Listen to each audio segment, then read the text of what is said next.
तुम मुझसे माफी मांगो, मैं ये नहीं चाहती। मैं चाहती हूँ कि तुम अपनी मंगेतर को मुझसे दूर रखो। मैं नहीं चाहती कि वो मेरे पास आके फजूल बातें करे और मुझे डिस्टर्ब करे।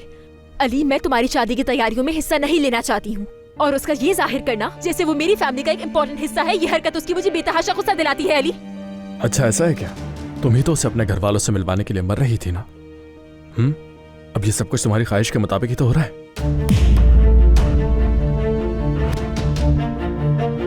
तुम करीम साहब से बात करो, वही संभाल लेंगे। आपको क्या लगता है मैंने करीम साहब से बात नहीं की होगी? मैं कर चुकी हूँ। उन्होंने कहा कि उन्हें थोड़ा वक्त चाहिए होगा इसके लिए। देखो मेरी बात सुनो, करीम साहब अपनी माँ की बात बहुत मानते हैं।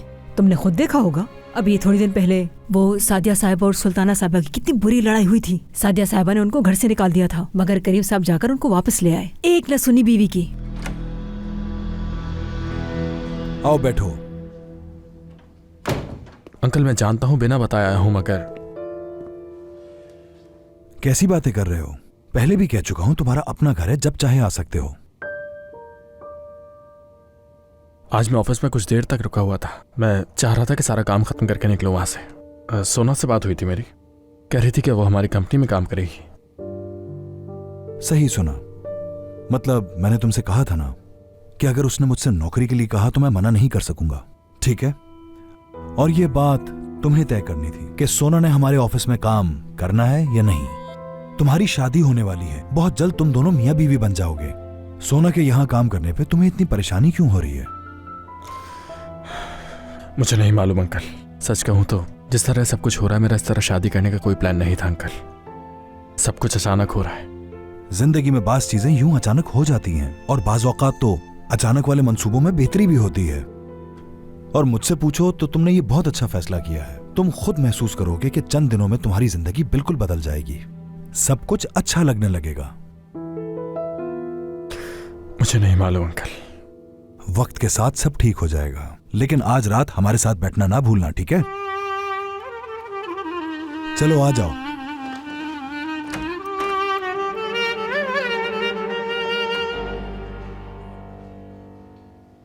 अली भी आज रात हमारे साथ डिनर करेगा। माजरत चाहता हूँ बिना बताया आ गया।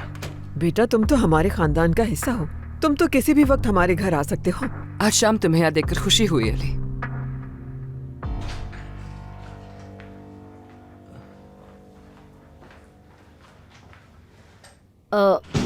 सबा, अली साहब भी डिनर कर रहे हैं तो उनके लिए भी खाना लगाना होगा। ठीक है, तुम उनकी प्लेट भी रख दो वहां पर, मैं खाना लेकर आती।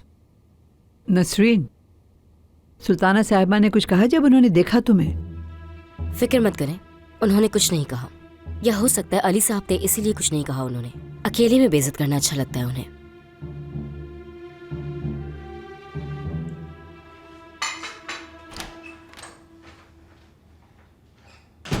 समझ नहीं आती है मुझे, कभी अच्छी बातें करती है और कभी कभी लगता है जैसे लड़ाई के बहाने ढूंढती है।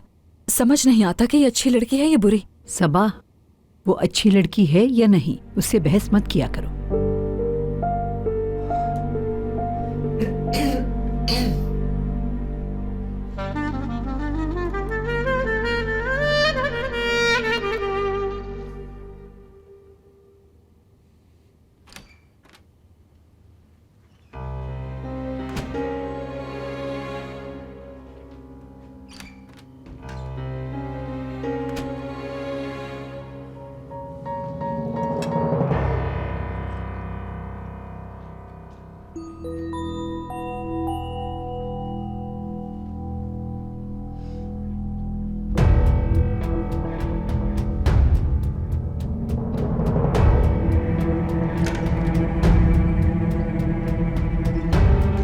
देखो जरा नसरीन को कैसे देख रहा है ये। अम्मी बिल्कुल ठीक कहती थी, अली ये कवारा लड़का है।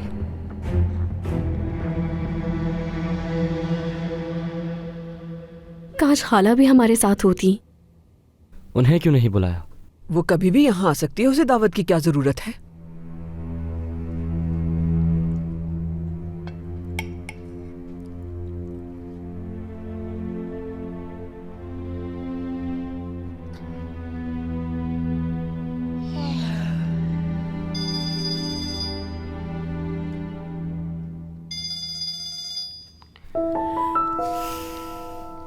क्या हुआ, क्यों फोन कर रहे हो? वहां पर पहुंचते ही कोई खबर नहीं दी मुझे। क्या अपनी बेटी से बात की तुमने? क्या पागल हो गए हो तुम? भूल गए हो क्या? थोड़े दिन तो पहले बात हुई है हमारी। मैं उसके साथ जबरदस्ती नहीं कर सकती।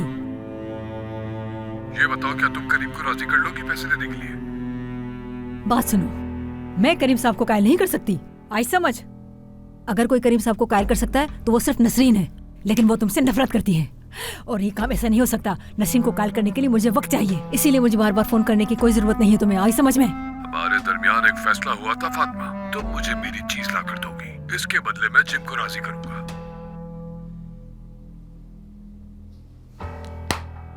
घटिया इंसान।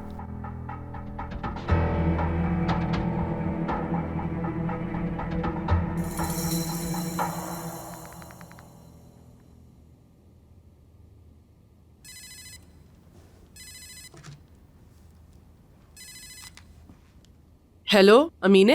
हेलो आयशा आपा, कैसी हैं? ठीक हूँ। क्या हुआ, सबा तो ठीक है ना? सबा बिल्कुल ठीक है। मैं तो सिर्फ कॉल करके आपकी खैरियत मालूम करना चाहती थी। तुमने इस वक्त कॉल की ना, तो मुझे लगा कहीं कोई परेशानी ना हो। अरे नहीं आयशा आपा, परेशानी की कोई बात नहीं है। जानान आई थी मुझसे मिलने और अब तुम कॉल कर रही हो। क्या हुआ, उसी ने तो नहीं कहा कॉल करने को? हाँ, जानान साहिबा मिलने आई थी, लेकिन किस लिए? नहीं, वो बस ऐसे ही। बस ऐसे ही का क्या मतलब? मुझे बताएं आयशा आपा। अच्छा, मैं तुम्हें बाद में कॉल करूंगी।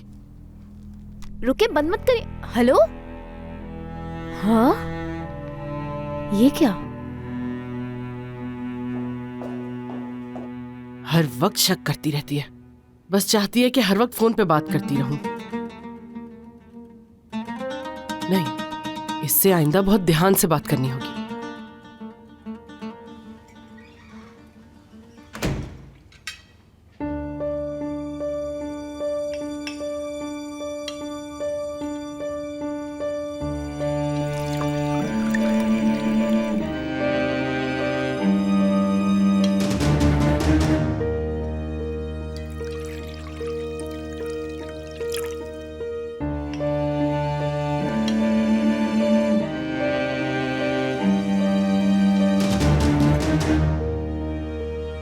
करीम अंकल और नसरीन के पीछे क्या चल रहा है?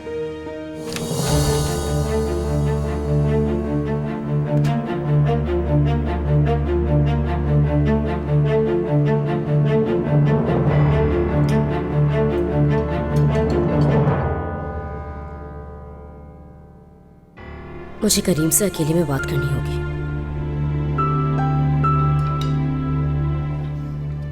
कसम खा के कहती हूँ कि बहुत लजीज खाना बनाया है तुमने नसरीन। मजा आ गया खा के। ये खाना खाकर तो मैं कह सकती हूँ तुम इस घर की कुक बन सकती हो। हाँ, क्यों नहीं सबा, लेकिन तुम फिक्र मत करना, शायद तुम भी बहुत जल्द छोटी मालकिन बन जाओ। वक्त का कोई भरोसा नहीं है। सही कह रही हूँ ना अम्मी? अच्छा खैर, आज मैंने बहुत सारा काम कर लिया है, अब फ्रेश होने जा रही हूँ, उसके बाद रेस्ट करूंगी। सबा, बाकी काम तुम देख लेना। चले, मैं चलती हूँ।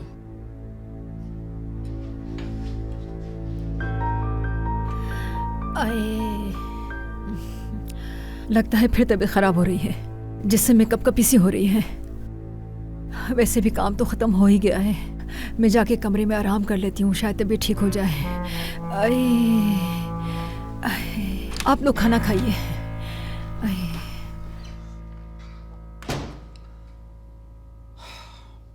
जब भी ये लोग काम करते हैं तो शिकायतें शुरू कर देते हैं और फिर आराम करने चले जाते हैं। फिक्र मत करें आप मरियम आपा, मैं आपके लिए कॉफी बना देती हूँ और फिर ये सब कुछ भी साफ कर दूंगी। मेरी प्यारी बच्ची, तुम्हारे बगैर मैं क्या करती। नाजिम की तरफ से कोई खबर आई? लगता है वो कुछ वक्त तक हम लोगों से दूर रहेगा।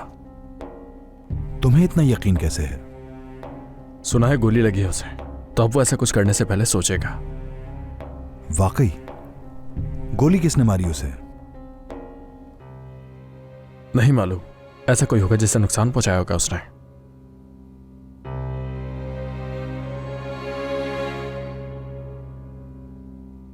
आप मुझे ऐसे क्यों देख रहे हैं अंकल? क्या मतलब है तुम्हारा? नाजिम को गोली लगी है, इसमें मेरा कोई हाथ नहीं है, मैं बता रहा हूं आपको पहले। मैंने तो ऐसा कुछ भी नहीं कहा तुमसे। आपकी आंखें तो कुछ और ही कह रही हैं। सच कहूं तो मेरे जहन में आया था एक लम्हे के लिए।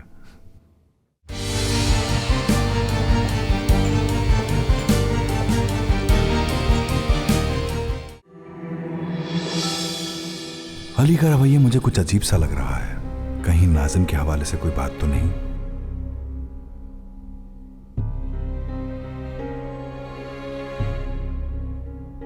तुम यहां पर मुझसे सोना के ही हवाले से बात करने आए हो या कोई और बात है? बताओ मुझे।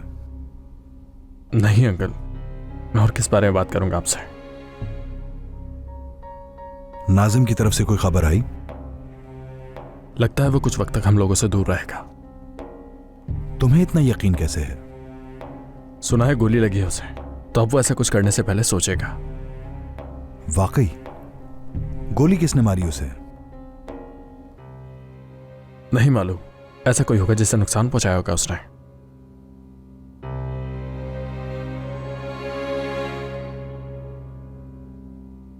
आप मुझे ऐसे क्यों देख रहे हैं अंकल? क्या मतलब है तुम्हारा? नाज़िम को गोली लगी है, इसमें मेरा कोई हाथ नहीं है, मैं बता रहा हूं आपको पहले। मैंने तो ऐसा कुछ भी नहीं कहा तुमसे। आपकी आंखें तो कुछ और ही कह रही हैं। सच कहूं तो मेरे जहन में आया था एक लम्हे के लिए। सब कुछ मेरे कंट्रोल में, आप बेफिक्र हो जाए। हाँ, जानता हूं मैं। पीछे वाले घर में जो लोग काम कर रहे हैं, मुझे उनके बारे में भी सब कुछ मालूम है। अगर घर के अतराफ में कोई भी मशकूक आदमी नजर आए तो मुझे खबर कीजिएगा। चलो, तो मैं सादिया को बता दूंगा ये।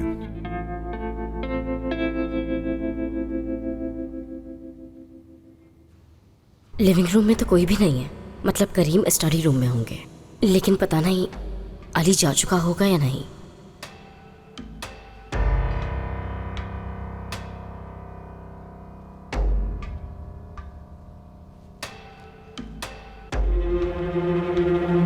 मुझे लगता था कि आप उस घर को दोबारा रिपेयर नहीं करवाएंगे, लेकिन अब करवाने की क्या वजह है? अम्मी चाहती हैं कि मैं उसे रिपेयर करवा के फातिमा और नसरीन को वहां शिफ्ट कर दूं। वो क्यों? दरअसल अम्मी चाहती हैं कि वो इस घर में ना रहें, और तुम तो जानते हो कि मेरे पास बिल्कुल वक्त नहीं कि मैं खड़ा होके खुद रिपेयरिंग करवाऊं, और ये नसरीन के लिए भी बेहतर होगा। वहां वो सुकून महसूस करेगी। आखिर ये लोग कब तक आपके साथ ही रहेंगे अंकल? क्या मतलब? मैं समझा नहीं कुछ। मैं कह रहा हूं कि जैसे नसरीन और उसकी अम्मी अभी इस घर में रह रहे हैं, तो क्या वो हमेशा आपके साथ ही रहेंगे? इसमें मुझसे ज्यादा नसरीन की मर्जी है, क्योंकि वो अपने आप को इस घर में ज्यादा महसूस करती है।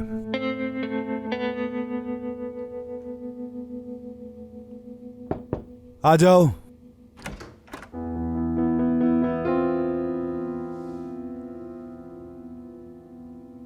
माफी चाहती हूँ, मैं बस पूछने आई थी कि आपको कुछ चाहिए तो नहीं?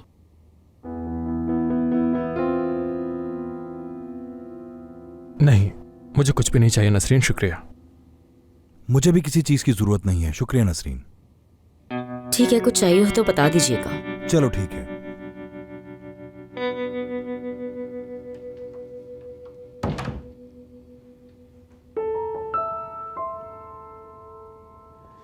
चले, अब मुझे भी इजाजत दें अंकल। चलो ठीक है, किसी दिन सोना को भी डिनर पर लेकर आओ। चलो आओ, मैं बाहर तक छोड़ दूं।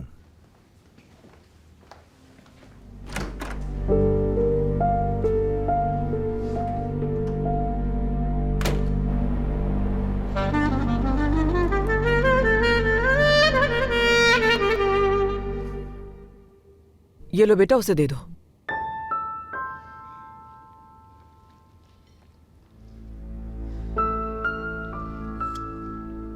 अली हमारे साथ खाने पर था, इसलिए नाराज हो। अली की आंखें सिर्फ नसरीन पर टिकी हुई होती है। आज भी वो उसे बहुत घूर रहा था। फजूल बातें क्यों सोच रही हो बहरिन? वो ऐसा बिल्कुल नहीं।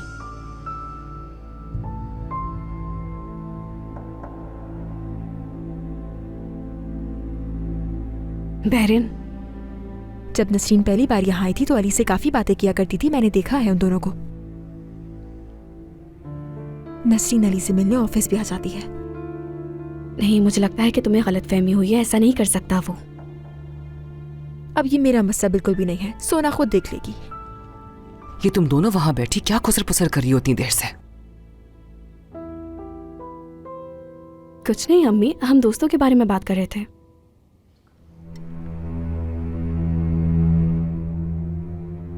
इतना कुछ हो गया और अली मेरे दिमाग से ही नहीं निकलता।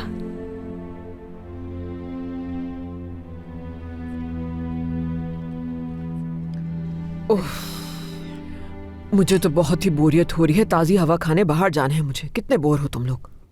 क्या अभी? अभी नहीं, लेकिन मेरा शॉपिंग पे जाने का मूड है। अकेली नहीं जाऊंगी मैं। तो फिर मैं भी आपके साथ चलूंगी दादी। ये तो अच्छा है।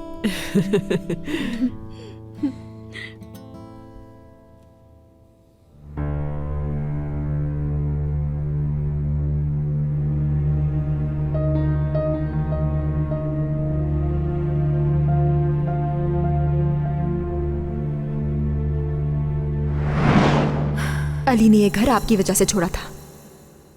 उसको यहाँ से भेजने के लिए आपने बाबा पर बहुत प्रेशर दिया था। सारा कसूर आपका है अम्मी। बैरन, अली का इस घर में हमेशा से एक खास मकाम रहा है।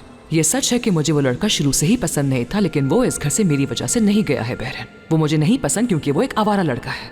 और देखो ना, उसने तो अपनी पढ़ाई तक मुकम्मल नहीं की। अली ने ये घर आपकी वजह से छोड़ा था अम्मी। सिर्फ 18 साल का था वो जब वो ये घर छोड़कर चला गया था। आपका बर्ताव बचपन से ही उसके साथ बहुत बुरा था, हमने भी देखा है। क्योंकि जिस तरह वो लड़का तुम्हें देखता है और तुम्हें ट्रीट करता है वो मुझे बिल्कुल पसंद नहीं है बैरन। क्या आपने कभी सोचा है कि जिस तरह वो मुझे देखता है या ट्रीट करता है, क्या पता मुझे अच्छा लगता हो अम्मी?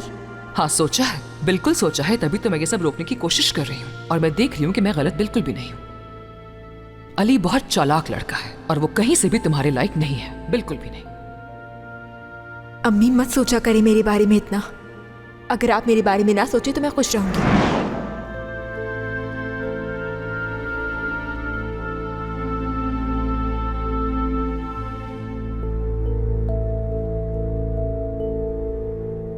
भूल जाएगी, जल्द या बदेर, लेकिन ये अली को जरूर भूल जाएगी और हकीकत को कबूल कर लेगी। सोना हमारी फैमिली से मिली, इसकी वजह मैं थी। क्या मतलब? मेरी ही बेवकूफ़ी थी जो बाबा को सोना के बारे में बताया। इसीलिए अली को सोना को घर लाना पड़ा। तो उनकी शादी हो रही है, उसकी वजह भी तुम ही हो। जाने दो बैरन, मेरी बात सुनो। क्यों ना हम दोनों कहीं 2 दिन के लिए आउटिंग पर चलते हैं? मेरा कहीं भी जाने का मूड नहीं है तूबा। जब तक नाजिम वाला मामला हल नहीं हो जाता, बाबा हमें वैसे भी कहीं नहीं जाने देंगे। हमारी जिंदगी में अचानक से कितनी मुश्किलात आ गई। अंकल हिकमत के इंतकाल के बाद सब कुछ उलझ गया, सब कुछ उलट पलट हो गया। और फिर यहाँ नसरीन आ गई तो मसले और बढ़ गए।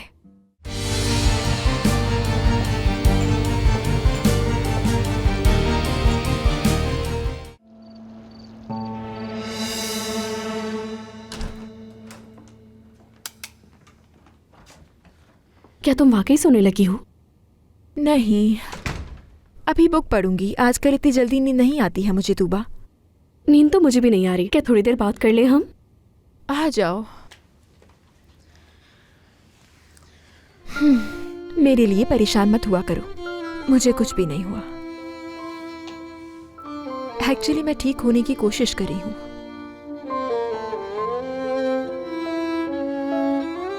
बाबा ने सोना को ऑफिस में जॉब दे दी है। क्या कहा? आज ऑफिस आई थी। वेडिंग मैगजीन्स भी थे उसके पास। मुझसे शादी का ड्रेस चूज करने में मदद मांग रही थी। अली भी था वहां पर। मुझसे कह रही थी कि अब वो इसी ऑफिस में काम किया करेगी और रोज मिला करेंगे हम एक दूसरे से।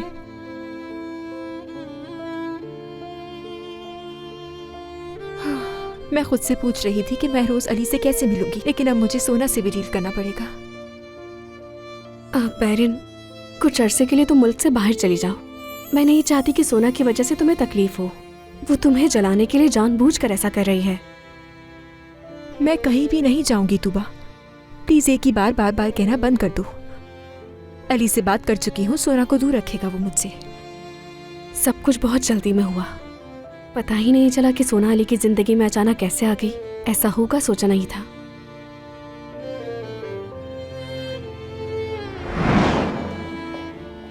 क्या हो गया बैरन? अली, सोना मेरी दोस्त नहीं है, तो वो क्यों ऐसा जाहिर करती है कि हम पुराने दोस्त हैं? मुझे उससे कोई दोस्ती नहीं रखनी, समझ जाओ तुम। ठीक है, सुबह जो कुछ भी हुआ मैं उसकी तरफ से माफी मांगता हूँ तुमसे। तुम मुझसे माफी मांगो, मैं ये नहीं चाहती। मैं चाहती हूँ कि तुम अपनी मंगेतर को मुझसे दूर रखो। मैं नहीं चाहती कि वो मेरे पास आके फजूल बातें करे और मुझे डिस्टर्ब करे। अली, मैं तुम्हारी शादी की तैयारियों में हिस्सा नहीं लेना चाहती हूँ, और उसका ये जाहिर करना जैसे वो मेरी फैमिली का एक इम्पोर्टेंट हिस्सा है, ये हरकत उसकी मुझे बेतहाशा गुस्सा दिलाती है। अली, अच्छा ऐसा है क्या? तुम ही तो उसे अपने घर वालों से मिलवाने के लिए मर रही थी ना?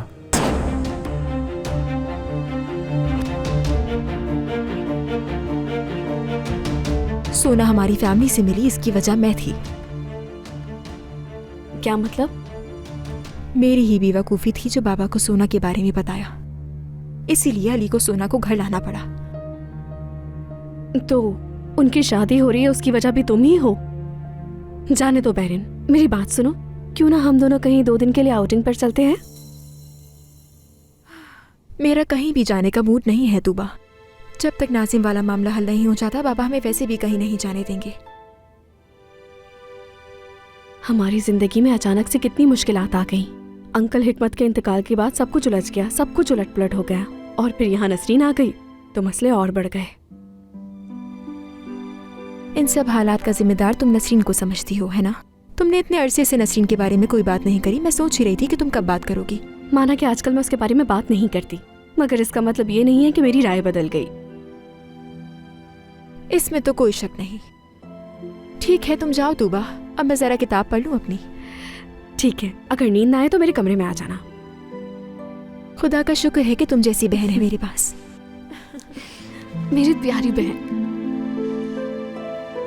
Okay, good night. Good night.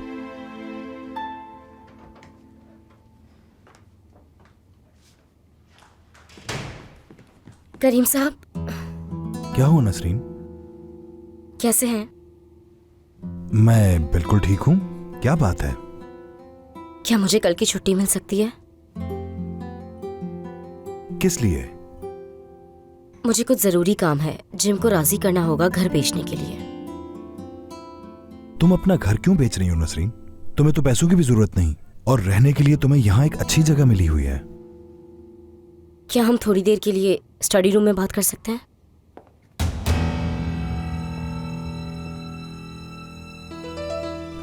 हाँ ठीक है, तो फिर कल तुम छुट्टी कर लेना नसरीन। बहुत शुक्रिया आपका। Good night. Good night.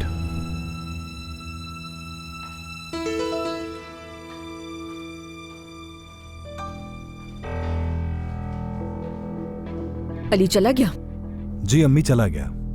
खाने के लिए आपका बहुत शुक्रिया कह रहा था वो। देखो बेटा, ये लड़की दोबारा से घर में घूमना शुरू हो गई है। मुझे इसकी ये बेतकल्लुफी पसंद नहीं, जानते हो तुम। लेकिन मुझे पता है कि इसमें सिर्फ सादिया की गलती है। उसी ने इसको इजाजत दी जब ही ऐसे घूम रही है, और तुम्हारे पास आ गई। देखो जरा। क्या हो गया अम्मी? आप प्लीज ऐसी बातें ना सोचें, ठीक है? मुझे थोड़ा काम है, मैं स्टडी रूम में जा रहा हूँ। करीम। जी अम्मी जान। मैं इस लड़की को इस घर में नहीं देखना चाहती, चाहे तुम्हें अच्छा लगे या बुरा लगे। फैसला तुम्हें करना है।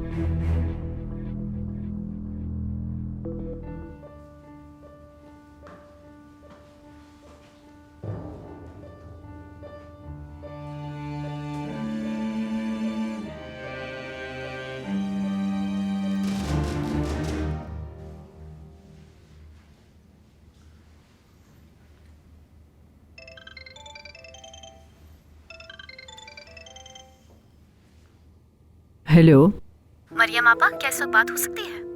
हाँ, क्या हुआ अमीने? मेरी आयशा आपा से बात हुई थी। जानान साहिबा कल उनसे मिलने गई थी। अमीने, मुझे कल सुबह कॉल करो। मैं तुम्हें नुस्खा कल बता दूंगी। इस वक्त मुझे सब याद नहीं है। क्या इस वक्त आपके पास कोई मौजूद है? हाँ, जैसा मैंने कहा, मुझे सुबह कॉल करना। ठीक है, खुदा हाफिज मरियम आपा। हाँ, खुदा हाफिज। अमीने आपा कौन सा नुस्खा पूछ रही थी? जानती तो हो उसे, हर वक्त कुछ न कुछ ढूंढती रहती है। इंतहाई बेसब्र है, रुक नहीं सकती। नुस्खा पूछने के लिए मुझे कॉल कर दी। ओह सबा, मैं अब जाकर सो रही हूँ। ठीक है, तुम भी काम खत्म करके आ जाना। ठीक है मरियम आपा।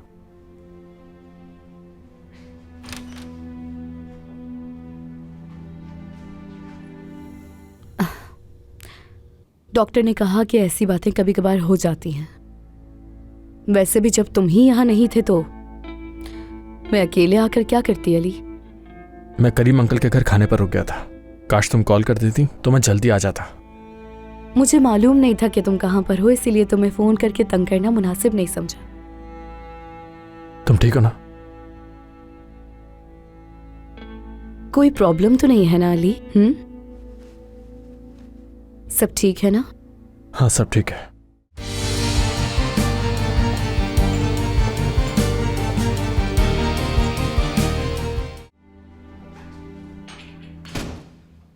क्या कुछ चाहिए तुम्हें? क्या तुम्हारा काम हो गया? हाँ बिल्कुल हो गया। तो चलो बाहर चलते हैं फिर। कहाँ? पिस्टल लेने के लिए सबा, और कहाँ? चलो अब। क्या हो गया इतनी रात में? कुछ नहीं होगा, चलो। अगर मैं तुम्हारे साथ चलने के लिए तैयार हो जाऊं तब भी मालूम हो जाएगा सबको। ये सब तुम मुझ पे छोड़ दो, मुझे मालूम है कि सबसे छुपके कैसे निकलना है। सिनान, मैं तुम्हें मुसीबत में नहीं डालना चाहती, तो प्लीज भूल जाओ ये सब। सबा, इस वक्त तुम मेरा नहीं अपनी अम्मी का सोचो। देखो, मैं अपनी अम्मी को बताए बगैर ऐसा कुछ नहीं कर सकती। उसकी वजह से अम्मी ने आजम से महफूज रखा हुआ है खुद को। सिनान, मैं तुम्हें अपनी जिंदगी की मुश्किलात में नहीं डालना चाहती। देखो, ये जो कुछ भी हो रहा है उससे मैं और अम्मी निमट लेंगे। शुरुआत से मैं और अम्मी इन सारी मुश्किलात से अकेले लड़ते आए हैं और अब भी सामना कर लेंगे। तो प्लीज तुम इसमें ना ही पड़ो तो बेहतर है।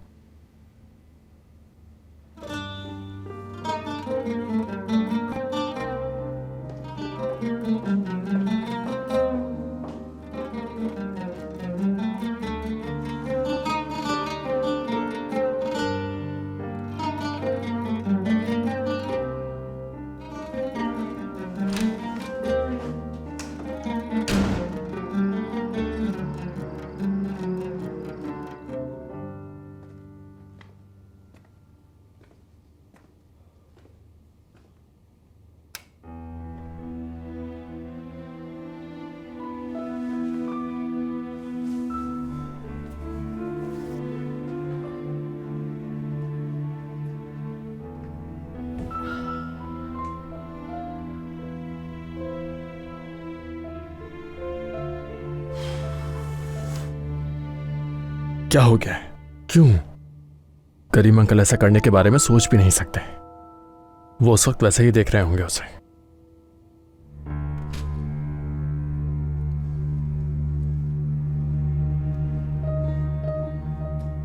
सोना, तुम क्या कर रही हो यहां?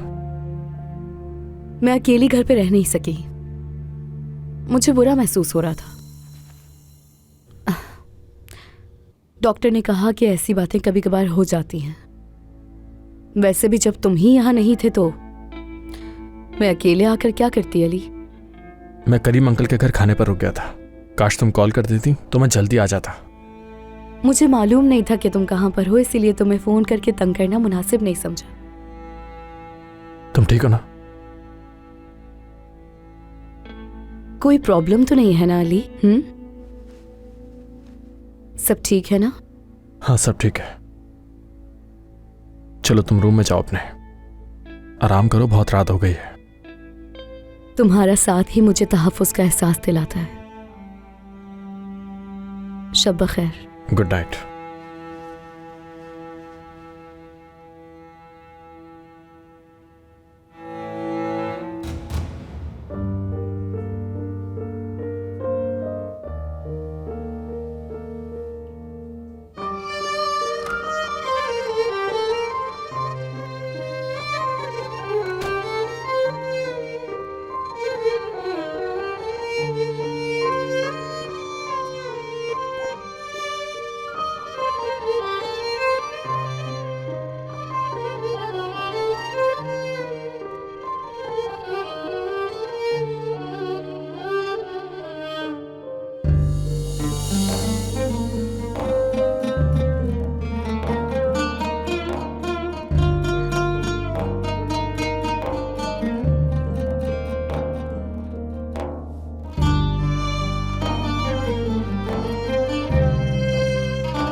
दरवाजा खोलो।